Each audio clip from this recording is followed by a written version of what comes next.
నైతికంగా సరిగా జీవితాన్ని జీవించడానికి అవకాశం లేనప్పుడు ఇక నేను చర్చికి పోయి సాధించేదేముంది అని అనుకుంటారు. ఖచ్చితంగా చర్చికి పోయే ఇలా ఉన్నావు, వాక్యం వినే ఇలా ఉన్నావు, మరి నీకంటే ఇంటికాడ ఉన్న నేనే బెటర్ అనుకుంటారు. కొన్ని సందర్భాల్లో మన మార్పును మనలో మార్పు లేకపోతే, మారు మనసు తగిన కార్యాలు చేయకపోతే అలాంటి ఆలోచనలే ఇంటి దగ్గర ఉన్న వాళ్ళు ఖచ్చితంగా వేస్తారు.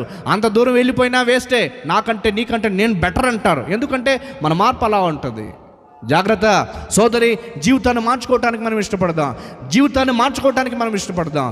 ఒకసారి మన జీవితాన్ని టర్న్ చేసుకోవటానికి ఇష్టపడదాం.